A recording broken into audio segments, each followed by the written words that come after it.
পৃথিবীকে গড়তে হলে সবার আগে নিজকে গড়ো এই অনন্য স্লোগানকে ধারণ করে জাতীয় শিশু কিশোর সংগঠন ফুলকুড়ি আসর 1974 সালে যাত্রা শুরু করে। এই ফুলকুড়ি আসরের 5টি বিভাগীয় কর্মসূচির মধ্যে একটি উল্লেখযোগ্য কর্মসূচি হচ্ছে কৃষি শিল্প বিজ্ঞান বিভাগ। তার অধীনে একটা বিশেষ প্রকল্প হচ্ছে ফুলকুড়ি বিজ্ঞান চক্র। আর সেই ফুলকুড়ি বিজ্ঞান চক্রের অধীনে আজকের এই মেলার আয়োজন করা হয়েছে সুবর্ণ জয়ন্তী বিজ্ঞান মেলা 2024। আমাদের এখানে 56টা জেলা থেকে মোট 118টা প্রজেক্ট এসেছে।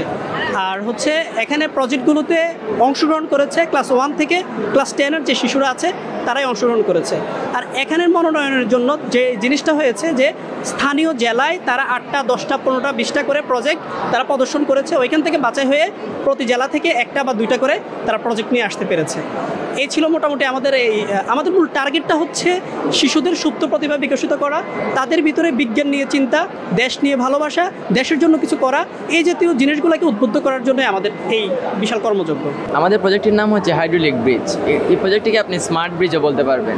হাইড্রোলিক ব্রিজের আমরা মূলত আসছে হবিগঞ্জ থেকে সাইসগঞ্জ ইসলামিক হাই স্কুল।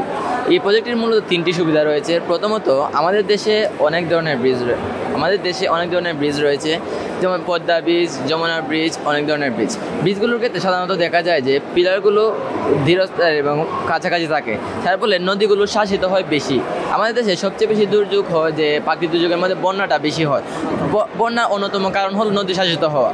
যেহেতু আমাদের পিলারগুলো মাঝখানে ফাঁকা, যার ফলে নদীতে শাসিত কম হচ্ছে এবং বন্যা দুর্যোগ থেকে আমরা তুলনামূলক রক্ষা পাচ্ছি। এর ক্ষেত্রে অধিকাংশ ক্ষেত্রে আমরা দেখি লন্ডনে একটি ব্রিজ রয়েছে যেটি হলো 2 পাল্লার ব্রিজ। 2 পাল্লার ব্রিজের ক্ষেত্রে যখন ব্রিজটি উঠে তখন গাড়ির পড়ার সম্ভাবনা অনেকাংশে থাকে। এখন আমাদের ব্রিজের ক্ষেত্রে আমরা এমনভাবে ব্রিজটি তৈরি করেছি যে আমার যখন গাড়িটি আসবে তখন এআই সেন্সরের মাধ্যমে আমরা এই গাড়িটিকে দেখাবো কখন নৌ পরিবহনটি আসছে। এখন আমাদের বাণিজ্য করার ক্ষেত্রে সবচেয়ে সহজ পথ হলো নৌপথ করার ক্ষেত্রে আমরা বড় জাহাজ ব্যবহার করে থাকি বাণিজ্য করার জন্য। এবং বাণিজ্য যখন জাহাজে যায় অনেকাংশে দেখা যায় যে হয়তো জাহাজটি ব্রিজে লেগে জাহাজটি ভাঙছে, নয়তো ব্রিজটি ভেঙে যাচ্ছে। এর ফলে অনেক ক্ষতি সাধিত হয়। যেহেতু আমাদের দেশটি একটি মধ্যম আয়ের দেশ, এই দেশের জন্য পরিকল্পনা এবং চিন্তা করে আমরা একটি ব্রিজ তৈরি করেছি এবং সেই ব্রিজটির নাম দিয়েছি স্মার্ট ব্রিজ।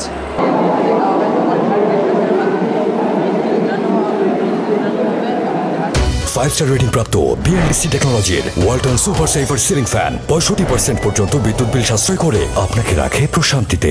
ওয়ালটন ফ্যান হাওয়া বদলে দেয়। যে বিজ্ঞান মেলা আয়োজিত হয়েছে সেখানে আমাদের প্রজেক্টের নাম হচ্ছে আওয়ার ড্রিম সিটি।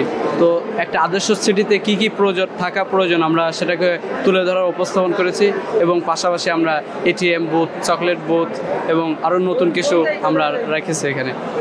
তো প্রদর্শনী আমরা এখন যাব।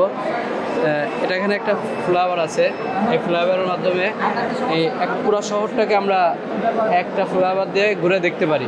তারপরে যে রকেট স্পেস আছে যেটার মাধ্যমে ছাত্ররা মহাকাশ সম্পর্কে জানতে পারবে এবং সে বিষয়ে আর কি বাংলাদেশ থেকে আমরা একটা মহাকাশে স্পেস করার প্রকল্প করতে পারি।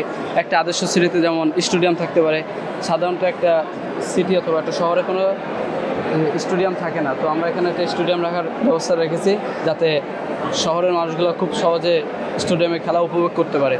এবং এখানে রয়েছে শপিং মল, কলেজ, ফুলকুড়ি একজন শহীদ তানবিন তার নামে একটা কলেজ আমরা করেছি, শহীদ মুগ্ধ চত্বর। এখানে স্ক্যানার আছে, আমরা চাইলে স্ক্যান করলে সম্পূর্ণ ভিডিওটা দেখতে পারবো। এই যে স্ক্যান আছে, এই যে এখানে স্ক্যান আছে। তো এই যে একটা হোটেল, এটা পরে এই যে বিদ্যুৎ কেন্দ্র, এখান থেকে বিদ্যুৎ উৎপাদন হয়ে পুরো শহর চালাবে আর কি। তারপরে আর লাইটের সেন্সর সিস্টেম রাখছি আমরা, অন্ধকারে যে আলোর ভিতরে লাইটটা অফ হয়ে যায়, আমরা যখন অন্ধকারে যায় তখন অটোমেটিক লাইট সিস্টেম চালু হয়ে যাবে। তারপর মসজিদ আছে, পরে ফ্যাক্টরি থেকে আমরা ময়লা পানি নিয়ে পরিষ্কার পানি ওই একই পানি আমরা দ্বিতীয়বার ইউজ করতে পারি, সেই সুবিধা আছে।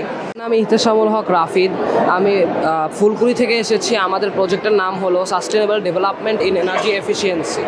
তো প্রথমে আমাদের এখানে আছে ওয়েস্ট টু এনার্জি প্ল্যান্ট, যেখানে প্রথমে আমাদের যেগুলো আমরা জানি যে বাংলাদেশে অনেক ওভার পপুলেশন, যেটার কারণে অতিরিক্ত আমাদের গার্বেজ হয়। তো এগুলো গার্বেজ সাধারণত জ্বলন্ত এক জায়গায় নিয়ে যায় ওপেন ফিল্ডে পুড়িয়ে দেওয়া হয়, যেটার জন্য আমাদের অনেক ক্ষতি হয়। আমরা এটা না করে আমরা সব গার্বেজ একত্রিত করে এক জায়গায় আমরা বাঁচবো যে কোনটা মাটির সাথে কম্পোজ করা যায় আর কোনটা না। যেগুলো কম্পোজ করা যায় ওইগুলো হচ্ছে ওইগুলো একসাথে আমরা পুরাবো এই ফার্স্ট ধাপে। তো এখানে ফার্স্ট ধাপে পুরানোর জন্য বায়োগ্যাস ক্রিয়েট হবে। তো আমরা যখন এটা দিয়ে উপরে এদিকে ট্রান্সফার হবে বায়োগ্যাসটা পুরানোর জন্য, এদিকে একটা ছোট টারবাইন ফিট করা আছে, যেটা যে প্রেশার দিয়ে এগুলো ধোঁয়াগুলো উড়ে আরেকটা কন্টেনারে যাবে। এই যাওয়ার সময় আমাদের ইলেকট্রিসিটি ক্রিয়েট করবে, ফোর্সের কারণে টারবাইনটা নড়বে এবং ইলেকট্রিসিটি ক্রিয়েট করবে। তো আমরা জানি যে বায়োগ্যাসের মধ্যে অ্যাসিড থাকে এবং বিভিন্ন ধরনের ক্ষতিকর গ্যাস থাকে যেটা আমাদের ক্ষতি করতে পারে, কিন্তু এটা যখন আমরা পিউরিফাই করে ফেলাবো। তো দ্বিতীয় কন্টেনারে আমরা হচ্ছে পিউরিফাই করব অ্যাক্টিভ কার্বন দিয়ে। অ্যাক্টিভ কার্বন যত ক্ষতিকর অ্যাসিড এবং গ্যাস আছে এগুলো সব শুষে নেয় এবং ওয়াটারের স্টেটে পরিণত হয় এবং তৃতীয় ধাপে চলে যায়। এবং তৃতীয় ধাপে চলে যাওয়ার পর এটা আমরা ওয়াটার ভ্যাপর করে আকাশে উড়িয়ে দিই, যেটার জন্য আমাদের কোনো ক্ষতি হয় না।